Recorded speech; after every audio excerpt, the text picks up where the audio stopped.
Amen. Alléluia. Nous acclamons très fort pour la gloire du Seigneur. C'est vrai, notre Dieu est le maître des temps et des circonstances. Alléluia. Il nous accorde également ce soir une soirée de plus dans sa présence. Que l'Éternel soit glorifié, que l'Éternel soit remercié.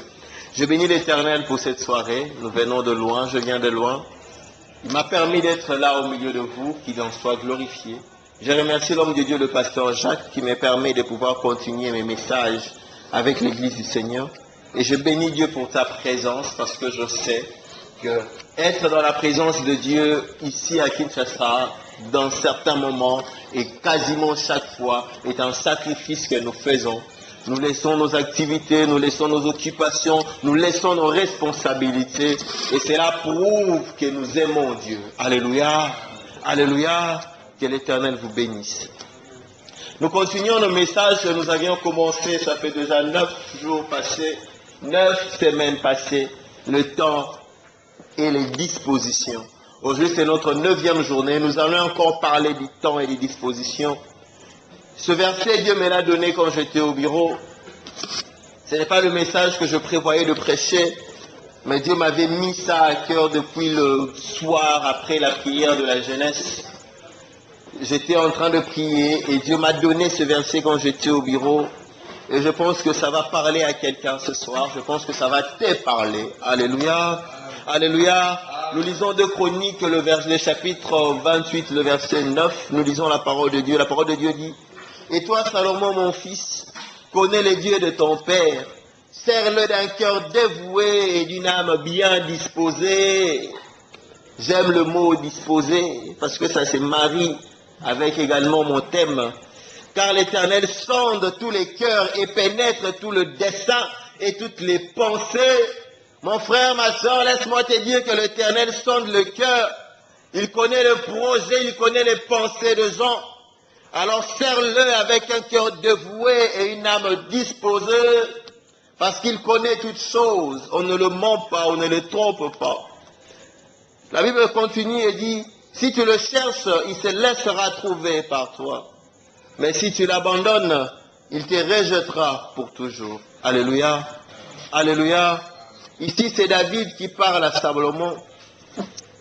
David devait céder la royauté, il devait mourir. Alors l'héritier, c'était son fils Salomon. Alors il a invité Salomon et il a parlé à Salomon. Il lui a dit: sers ton Dieu d'un cœur dévoué et d'une âme bien disposée.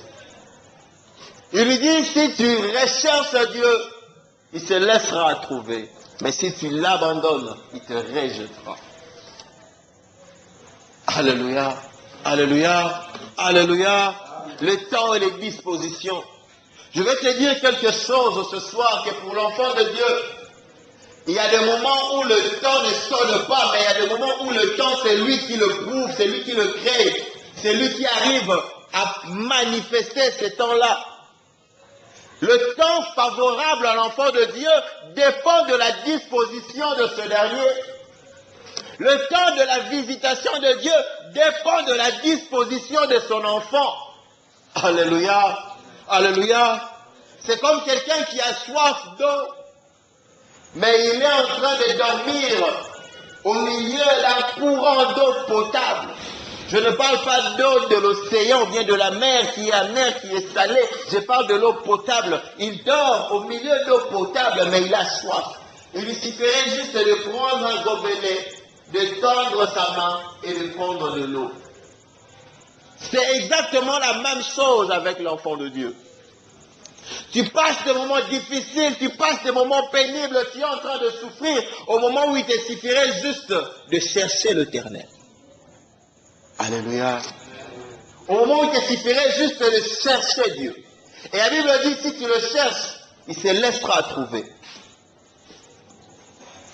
Il arrive des moments où dans notre vie, le temps est un moment ponctuel, est un moment fixe que Dieu a tracé. Il arrive des moments où le temps est un moment fixe, un moment bien prévu par Dieu pour que tu puisses vivre sa main, pour que tu puisses expérimenter sa grandeur. Je prends le cas de Joseph. Joseph, Dieu avait prévu un moment précis pour que Joseph puisse rencontrer le roi, pour que Joseph devienne Sophnath Panéa, et pour que les frères de Joseph puissent venir en Égypte et accomplir le rêve que Joseph avait fait.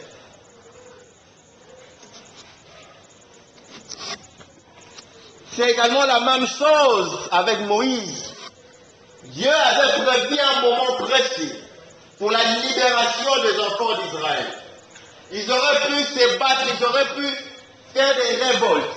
Mais tant que Moïse n'était pas né, le moment n'était pas encore accompli. Alléluia. Et quand Moïse est né, la libération n'a pas été manifeste à ce moment-là. Il fallait que Moïse puisse rencontrer Dieu au niveau de la montagne, voir Dieu dans le buisson ardent, pour que la délivrance d'Israël puisse être enclenchée. Et même quand la délivrance d'Israël a été enclenchée, il a fallu que l'Égypte soit frappée de 10 plaies, pour qu'arriver à la 10e plaie, le Pharaon libère les enfants d'Israël. Alléluia.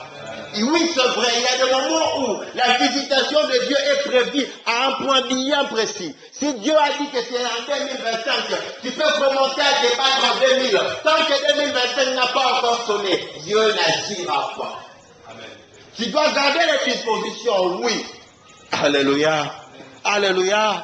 Mais lorsque Christ est mort sur la croix de Golgotha, lorsque Christ est mort sur la croix de Golgotha, lorsqu'il a été crucifié, il a dit une chose, tout est accompli. À partir de ce moment-là, il a ouvert une autre dimension. Il a ouvert une dimension où, au moment où tu fléchis tes genoux pour invoquer l'Éternel, il se lève et il se manifeste. Il se lève et il apparaît.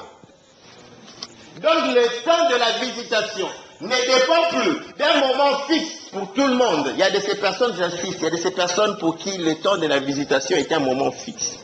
Et il y a même des personnes où il y a un moment fixe pour la visitation, mais cela ne dit pas que toute ta vie, tu dois vivre des calvaires pour attendre ce moment fixe-là. Non, il y a une provision que l'Éternel a prévue, mais tu dois le chercher pour pouvoir y accéder. Alléluia. Alléluia. Alléluia. Des fois, tu dois savoir que l'Éternel est en mesure de donner, que l'Éternel est en mesure d'accorder pour pouvoir vivre cela. Pour pouvoir voir cela se manifester, pour pouvoir l'arracher. 1 Chronique, verset 29, chapitre 29, le verset 28, dit quelque chose. Maintenant, aux yeux de tout Israël, de l'ensemble de l'Éternel et en présence de notre Dieu qui vous entend, retenez à partir de ce moment ici, observez et prenez à cœur tous les commandements de l'Éternel votre Dieu, afin que vous possédiez ce bon pays, et que vous le laissiez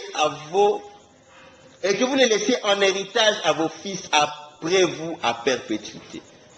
Observez et prenez à cœur tous les commandements de l'Éternel votre Dieu, afin que vous possédiez ce beau pays. Ils étaient déjà dans ce pays-là.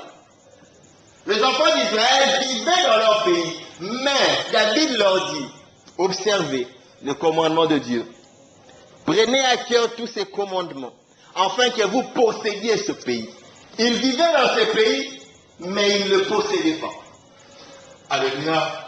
Je reste dans le contexte de ce passage ici. Ils vivaient dans le pays, mais ils ne le possédaient pas. Tu peux vivre dans ton héritage sans posséder ton héritage. Et les années sont en train de passer. Tu peux vivre dans ton pays sans posséder ton pays. D'autres personnes sont en train de le posséder. D'autres personnes sont en train de se réjouir du lait et du miel qui coule dans ton pays. Pendant que toi, tu es en train de pleurer de faim. Alléluia. Tu es en train de pleurer de souffrance parce que tu ne possèdes pas ton pays. Et pour posséder le pays, il dit observez, observez, obéissez, gardez le commandement de Dieu. Alléluia. Prenez à cœur tous les commandements de l'Éternel. C'est quand l'homme commence à prendre à cœur les commandements de Dieu. C'est quand l'homme commence à observer la voix du Seigneur qu'il possède le pays. Qu'il possède spirituellement ce qui lui revient. Et David va encore loin pour dire, là il ne parlait pas à Salomon, il parlait à tous les enfants d'Israël. C'était à tout le peuple qu'il avait réuni. pour montrer Salomon comme héritier. Et c'est à eux qu'il leur dit, observez et gardez à cœur le commandement de Dieu pour posséder le pays. Il dit c'est bon pays. Et le laisser en héritage à vos enfants. L'Éternel a conçu pour nous de poser de bonheur et non de malheur. Alléluia. Mais le plus souvent, c'est le malheur qui nous attend. La Bible dit le malheur atteindra souvent le juste, mais l'Éternel en délivrera toujours. Oui, ce n'est pas de ce malheur-là dont je parle. Ce n'est pas du malheur où l'Éternel doit venir te délivrer. C'est du malheur où toi, tu dois te prémunir. Elle veut dire, la main de l'Éternel n'est pas courte pour agir, ni son oreille dure pour entendre. Ce sont nos péchés qui mettent une séparation entre lui et nous. Sa main peut venir là où tu es, mais tellement le péché est là, il ne sait pas arriver. Il est à l'écart. Et tant que tu restes dans le péché, sa main peut arriver, peut t'atteindre. Tant que tu restes dans le péché, sa main peut se manifester, il peut atteindre. Mais tant que tu restes dans le péché, sa main ne sait pas arriver. Et la Bible dit, observez le commandement de Dieu. Prenez à cœur le commandement de Dieu pour hériter ce bon pays. Pour hériter ce bon pays. Tu veux hériter les promesses que Dieu t'a faites. Tu veux hériter les promesses que Dieu a dit sur ta vie. Tu veux hériter les promesses que Dieu a données dans la Bible. Tu veux savourer le lait et le miel du pays. Une seule chose, observe ces commandements et garde ces commandements à cœur. C'est à ce moment-là que se déclenchent même les bénédictions dans la vie de l'enfant de Dieu. C'est à ce moment-là qu'on arrive à atteindre le temps. Ce soir, je voudrais parler du temps. Non pas comme un moment où toi, tu attends que ce moment-là arrive, mais le temps comme un moment où toi, tu changes les choses. Si tu changes dans ta vie aujourd'hui, tu accèdes dans le temps que Dieu a prévu pour toi. Il y a de ces personnes qui sont en train de vivre déjà leur temps. Ils sont en train de vivre déjà leur temps. Le temps que Dieu avait prévu pour eux, d'être dans la joie, d'être dans la paix, d'être dans la tranquillité, d'entrer dans le repos. Ils sont en train de le vivre. Mais tellement ils sont loin de Dieu, dans l'obéissance de la parole de Dieu, dans l'observation des commandements de Dieu. Tellement ils ont les regards tournés vers beaucoup d'autres choses qui ne rendent pas gloire à Dieu. Les temps s'épèrent. Les temps s'écoulent. Et d'autres personnes profitent de ce qui leur était dû. C'est ton Dieu d'un cœur dévoué et d'une âme bien disposée. C'est ton Dieu d'un cœur dévoué et d'une âme bien disposée. Si tu veux jouir des promesses que ton Dieu t'a faites, si tu veux jouir des promesses que ton Dieu a déclarées sur ta vie, c'est ton Dieu d'un cœur dévoué et d'une âme disposée. Si tu veux pénétrer et posséder la nation, c'est ton Dieu d'un cœur dévoué et d'une âme disposée. Tu sais, tu ne pourras pas mentir Dieu. Tu peux mentir les hommes, tu peux mentir à ton pasteur, tu peux mentir à ton mari, tu peux mentir à ta femme, tu peux mentir à ton meilleur ami, mais on ne ment pas à Dieu. Ils sont dans le cœur, ils sont dans le projet, ils sont dans les pensées des hommes. Il sait ce qu'il y a enfoui en toi. Il sait là où est tourné tes yeux. Il sait ce que tu recherches. Combien sont ces personnes qui viennent à l'église, mais qui ne recherchent pas Dieu? Combien sont ces personnes qui viennent à l'église, mais dont les pensées ne sont pas tournées vers Dieu? Tu viens à l'église, en fait, tu viens chercher un mari. Tu viens à l'église, en fait, tu viens chercher une femme. Tu viens à l'église, en fait, tu viens chercher le lucre, l'argent. Tu viens à l'église, en fait, parce que tu t'ennuies à la maison. Viens à l'église rechercher réellement Dieu. Et celui qui recherche Dieu le recherche d'un cœur dévoué et d'une âme disposée. Ton cœur est dévoué quand tu commets le péché. Tu es sûr que ton cœur est dévoué. Ton cœur est dévoué quand tu vis dans le mensonge. Tu es sûr que ton cœur est dévoué, mon frère, ma soeur. Tu es vraiment sûr que ton cœur est dévoué à Dieu. Quand tu aimes plus l'argent, Tu es sûr que ton cœur est dévoué à Dieu? Tu es sûr que ton âme est disposée à Dieu quand tu n'as pas le temps de prier, quand tu n'as pas le temps de gêner, quand tu n'as pas le temps de te sacrifier pour l'œuvre de Dieu? Tu es sûr que ton âme est disposée à Dieu? Je viens dire à quelqu'un ce soir que le temps de ta visitation avait sonné depuis longtemps. Le temps de ta bénédiction a sonné depuis longtemps. Tu es en train de vivre le temps de ta bénédiction, mais dans l'ignorance. Tu es en train de vivre le temps de ta bénédiction, mais dans la distraction. Tu es en train de rater le moment que Dieu avait prévu pour toi.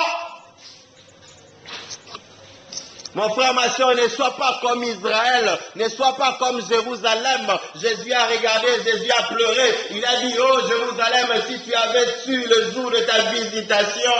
Sa visitation était là, mais il a rejeté Jésus et il a refusé sa visitation. Si ton cœur n'est pas dévoué à Dieu, tu rejettes ta visitation. Tu auras beau chasser les démons, tu auras beau combattre les sorciers, si ton cœur n'est pas dévoué à Dieu, tu seras toujours la tanière des esprits mauvais. Alléluia. Alléluia. Sers ton Dieu d'un cœur dévoué et d'une âme disposée. Sers ton Dieu d'un cœur dévoué et d'une âme disposée. L'Éternel cherche qui le servira. Il a besoin de quelqu'un qui va se sacrifier pour lui. Il a besoin de quelqu'un qui va s'oublier pour lui. Qui va oublier sa jeunesse, qui va oublier sa vieillesse, qui va oublier son célibat, qui va oublier son état marital, qui va oublier son travail, qui va oublier son ventre, qui va oublier ses habits, qui va oublier sa famille. L'Éternel cherche quelqu'un. Et si tu perds tout ici-bas pour Dieu, tu le retrouveras au centime. Alléluia. Alléluia. Si tu perds tout ici-bas pour l'Éternel, tu le retrouveras au centuple. Des fois, nous n'arrivons pas à avoir cette paix que nous recherchons parce que nous recherchons plus la paix au lieu de rechercher Dieu. Des fois, nous n'arrivons pas à avoir cette joie que nous recherchons parce que nous recherchons plus cette joie qui est matérielle, qui est charnelle, qui est physique, au lieu de rechercher Dieu. Pourquoi aimes-tu Dieu? Il y a un prédicateur, un prophète connu de ce pays qui a scandalisé la toile. Moi, je l'ai compris, mais beaucoup de personnes ne l'ont pas compris. Il dit aux journalistes, moi, je n'aime pas Dieu. Moi, je n'aime pas Dieu. Moi, je sers Dieu à cause de l'enfer. S'il n'y avait pas l'enfer, je n'allais pas le servir. Les gens ont été choqués, les gens ont été scandalisés. Moi, je l'ai compris. J'ai compris ce qu'il voulait dire. Alléluia. Il craint Dieu. Il dit, en fait, pour vous dire vrai, s'il n'y avait pas l'enfer, avec ces corps ici, je n'allais pas servir Dieu, j'allais être dans le monde. C'est ce qu'il veut dire. Que je me force, je me contrains. Je suis obligé de servir Dieu parce que j'ai peur de l'enfer. C'est ce qu'il voulait dire. Il a juste mal parlé, il a raison. Il sait que s'il suit le corps, il sait que s'il suit l'argent, s'il suit les femmes, s'il suit l'ambiance, il ira en enfer. Alors il est obligé de contenir son corps. Vous dites aimer Dieu, il dit non, moi j'ai peur. Avant d'aimer, j'ai d'abord peur. Il n'a pas tort. Mais combien sont ces personnes, combien parmi nous ici, aiment Dieu de tout leur cœur, mais ils n'ont pas peur de l'enfer. Amen. Tu aimes Dieu, oui, tu es là disposé à servir Dieu. Mais ce que Dieu a interdit, tu n'as pas peur. Alléluia. Voler, tu n'as pas, ça ne te dérange pas. Tricher, ça ne te dérange pas. T'égarer, ça ne te dérange pas. L'impudicité, ça ne te dit rien. Faire du mal à ton frère, N-O-N. Alléluia. Oui, tu aimes Dieu, mais aussi, tu n'as pas peur de l'enfer. Sers ton Dieu d'un cœur dévoué. Est-ce que ton cœur est dévoué dans toutes tes actions?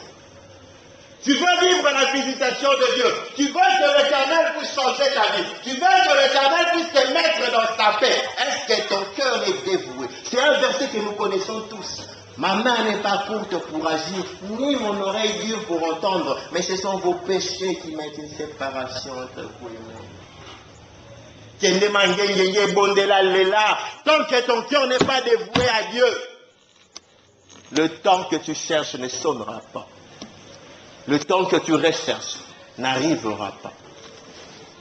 Malheur à nous si nous mourons sans avoir compris que le temps avait sonné il y a 2000 ans sur la croix de Golgotha.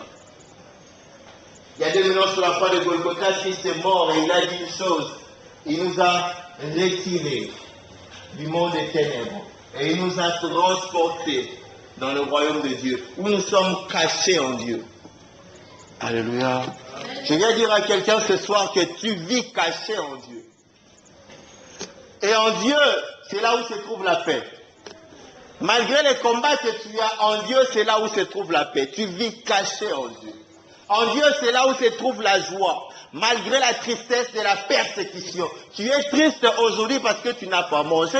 Tu es triste aujourd'hui parce qu'on t'a insulté. Tu es triste aujourd'hui parce que tu n'as pas pu acheter le téléphone ou bien l'habit que tu voulais. Mais les apôtres hier chantaient de joie, adoraient Dieu de joie, malgré les tribulations, malgré qu'ils ont tué. Ils apprenaient qu'on a tué le frère Kingani. Mais eux étaient là en train d'adorer Dieu, ils ne fouillaient pas. Parce qu'ils étaient dans sa joie. Alléluia. Qui t'a dit que la joie de l'Éternel, c'est avoir une belle voiture? Qui t'a dit ça? Qui t'a dit que la paix du cœur, c'est dormir dans une belle maison? Qui t'a dit ça? Jésus-Christ lui-même n'avait pas de maison. Il n'avait même pas de lit. Qui t'a dit ça? Des fois, nous recherchons notre bonheur là où notre bonheur ne se trouve pas. Des fois, nous recherchons notre paix là où ça ne se trouve pas. Reste en Dieu, que ton cœur soit dévoué et que ton âme soit disposée à lui. Alléluia. Tu rentreras à la maison, on te servira n'importe quoi à manger. Mais tant que tu seras dans la paix du Seigneur, tu te diras naïveté, nabomité, oneza bapé singaï na sikia. Ça ne dit pas que tu n'as pas Dieu. Mais combien parmi nous, on lui sert à manger, il dit, ah Seigneur, pitié, Seigneur, j'ai gêné, Seigneur, j'ai prié, Seigneur, pitié, ça c'est quoi? Alléluia. La nourriture ne signifie pas que Dieu est là ou Dieu n'est pas là. Va en Europe, on vient servir même de la nourriture aux sans-abri. Qu'il soit athée, qu'il soit croyant, qu'il soit qui que ce soit, on lui sert à manger par des personnes de bonne foi. Il y a des personnes qui se réunissent et qui payent à manger pour les sans-abri. Il y a l'enfant d'un star aux États-Unis qui a lancé un restaurant. Et dans le restaurant, il s'est donné comme mission de servir à manger aux sans-abri, aux chégués. On va leur servir à manger. Même s'ils n'ont pas d'argent. Mais quand quelqu'un qui n'est pas sans-abri vient acheter, il va acheter plus cher que dans un autre réseau pour qu'il puisse participer à la nourriture des autres. Qu'il soit athée ou pas, qu'il aille prier ou pas, on lui donne à manger. Le manger et le boire dépend également du pays où tu te trouves. Les enfants d'Israël, quand ils étaient en Égypte, ils mangeaient la nourriture de l'esclavage. Ça ne dit pas que Dieu n'était pas avec eux. Parce que quand Dieu s'est apparu à Moïse, il a dit à Moïse, j'ai entendu le pleur de mes enfants. C'est que Dieu était avec eux. Alléluia. Dieu était avec eux. Et lorsque même le pharaon s'est décidé à commencer à tuer tous les premiers-nés mâles, Dieu était avec eux parce qu'il avait épargné Moïse. Et lorsqu'ils sont entrés dans le désert, ils ont mangé la manne. Malgré le désert, malgré la famine, malgré que le désert est un milieu de sécheresse, ils ont mangé la manne parce que Dieu était avec eux. Et la manne a cessé quand ils sont entrés dans Canaan. Le pays coulait le lait et le miel. La manne n'a pas entendu qu'ils commencent à planter pour s'aimer et récolter. Non, la manne s'est arrêtée parce que Dieu avait prévu pour eux de la sémence, de la moisson, là où ils allaient. Chaque moment de la vie a un plat, a un repas. C'est à toi de trouver ta joie en l'Éternel. Mais je suis en train de voir le chrétien que nous sommes aujourd'hui.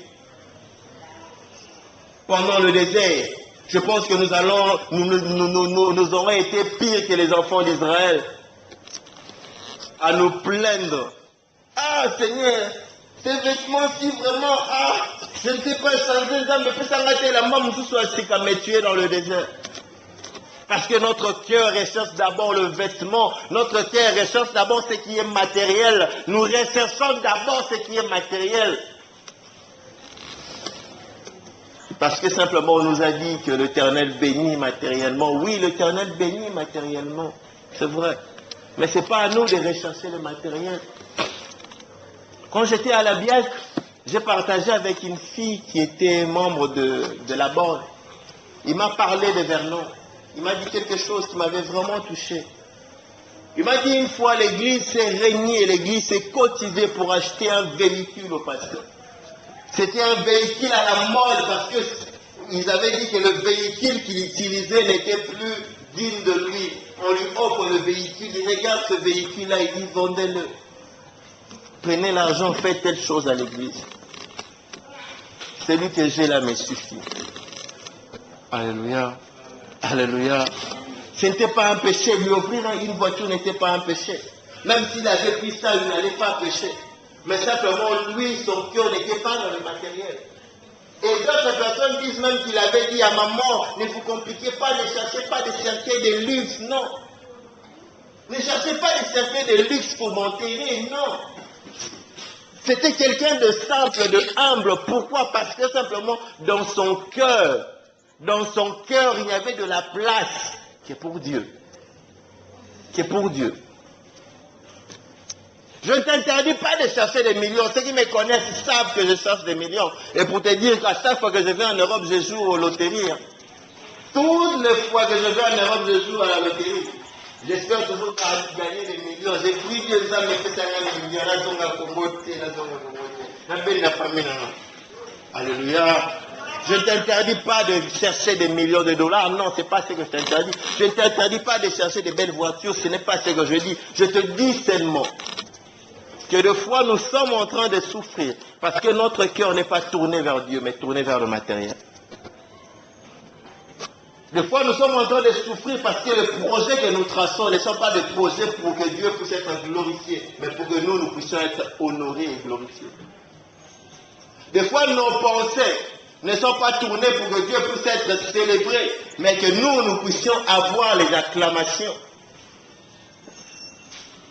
Oh, Dieu voit tout. Alléluia. L'Éternel voit tout.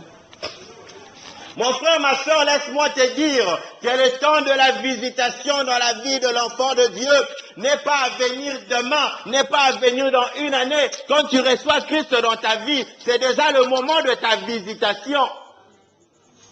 Quand tu as reçu Christ dans ta vie, il est entré dans ta vie pleinement, avec toutes les bénédictions possibles. Quand tu reçois Christ dans ta vie, il est entré dans ta vie avec sa paix, avec sa joie, avec son repos. Quand tu reçois le baptême, tu témoignes que tu es mort avec Christ et ressuscité avec lui. Mais pourquoi est-ce que cette foi-là ne se manifeste pas? Alléluia. Il y a des personnes, il y a des moments où je suis d'accord, il faut attendre. Et j'ai prêché ça pendant le 8 jours. Aujourd'hui, il y a des moments où vous devez savoir. Il y a la bénédiction de Dieu marche avec toi là où tu es. Ça ne viendra pas demain, ça ne viendra pas dans une année. C'est à toi aujourd'hui de changer ta perception des choses pour enclencher cette bénédiction-là dans ta vie. Pour que l'Éternel puisse enclencher sa bénédiction dans ta vie, arrête de rechercher les matériels. Pour que l'Éternel puisse enclencher sa bénédiction dans ta vie, arrête de désirer le péché. Tu es en plein péché, tu vis dans le péché, mais tu attends que Dieu te bénisse. Pourquoi? Parce que tu connais qu'il y a une telle personne qui vit dans le péché que Dieu l'a béni. Pourquoi? Parce que tu connais. Il y a quelqu'un qui était venu à l'église, il a témoigné. J'avais besoin du travail, j'ai prié Dieu, je suis allé en montagne, j'ai prié, Dieu m'a donné du travail. Mais toi, tu sais que celui-là vit dans le péché. Dieu l'a béni et tu penses que comme Dieu l'a béni malgré ton péché, Dieu aussi va te bénir malgré ton péché. Non, tu ne sais pas ce qui s'est passé. Tu ne sais pas ce qui s'est passé. Toi, regarde ton chemin avec Dieu. Amen.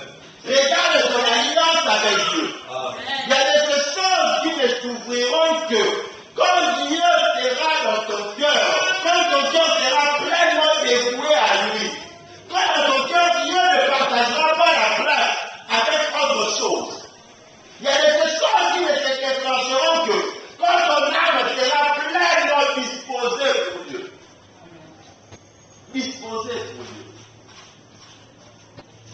Vous savez, les parents confondent.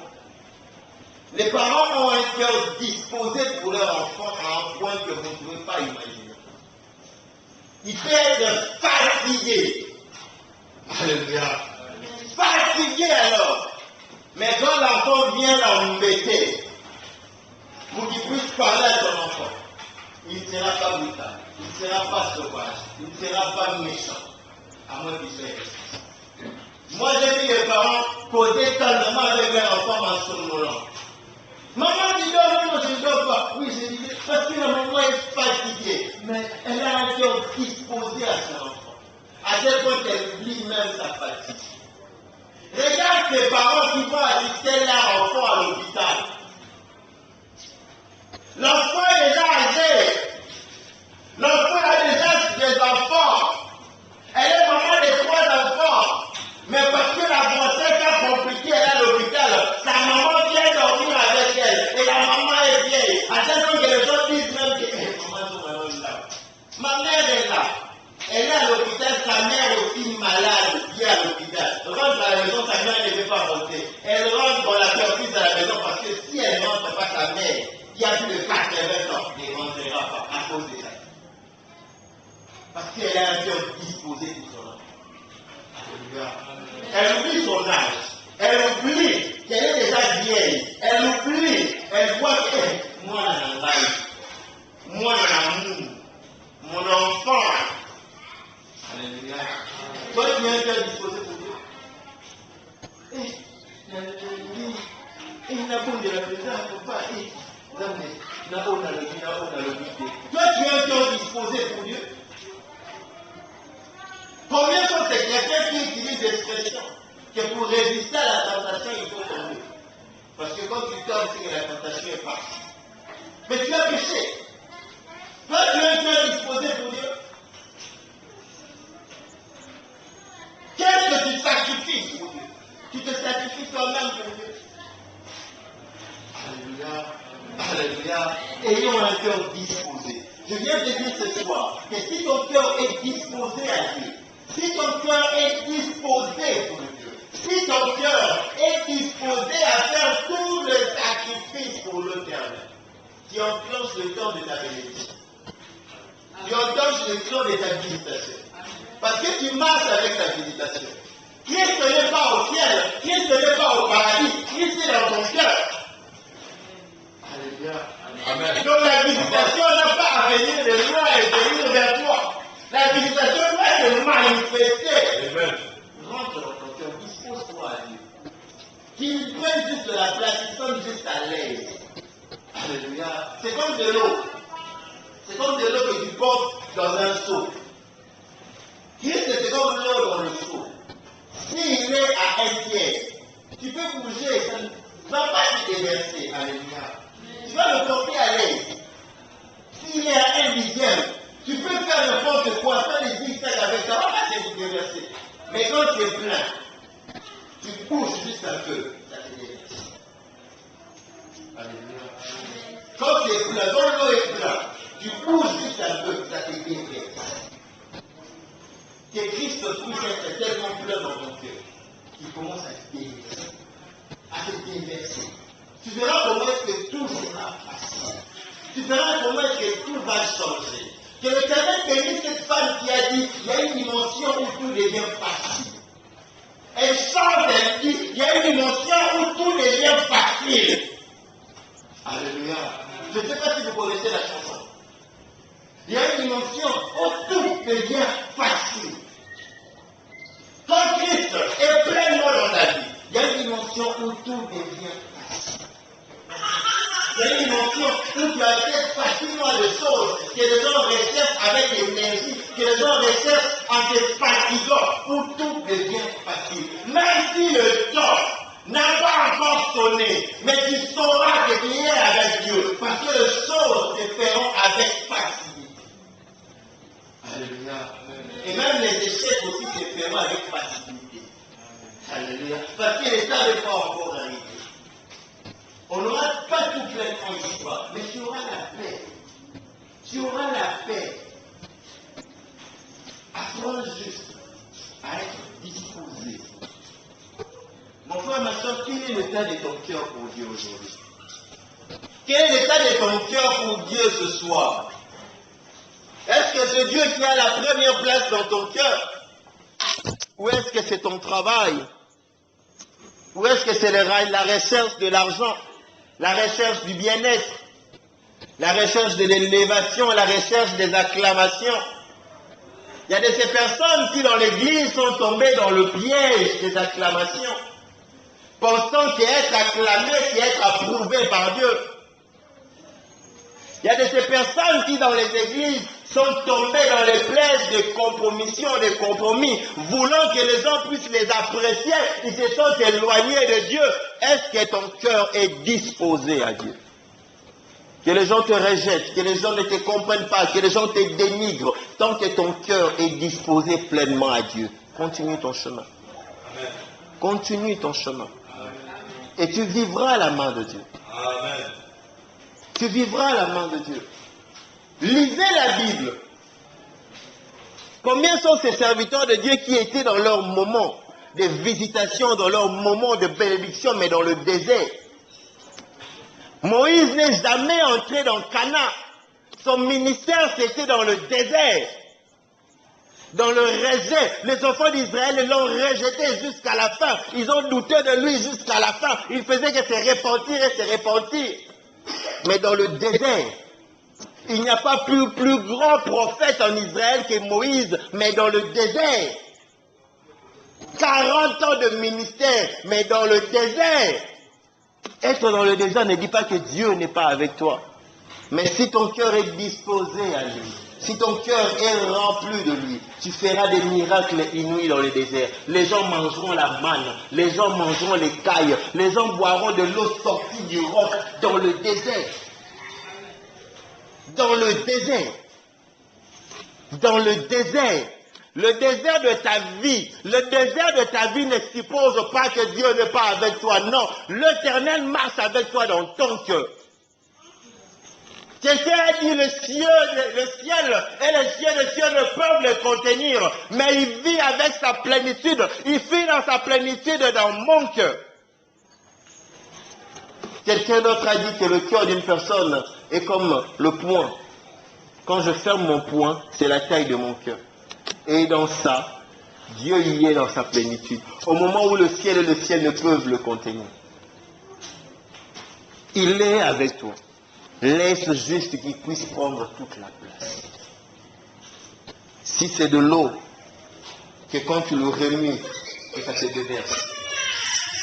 Que tout puisse être mouillé. Même là où on a soulevé, qu'on voit des traces de l'eau. C'est en ces moments-là que la bénédiction s'enclenche dans la vie de l'enfant de Dieu. En ces moments-là que les ouvertures se montrent. Je viens dire à quelqu'un ce soir que tu as soif, mais que tu dors sur de l'eau potable. Je viens dire à quelqu'un ce soir, tu recherches la bénédiction. Christ qui est la bénédiction vit dans ton cœur. Je viens dire à quelqu'un ce soir, tu recherches la paix et la joie. Christ qui est la véritable paix, la véritable joie vit dans ton cœur. Recherche-le. Recherche-le. Si tu le recherches, il se fera trouver. Mais d'un cœur dévoué et d'une âme disposée. Nous avons nos têtes courbées dans la prière.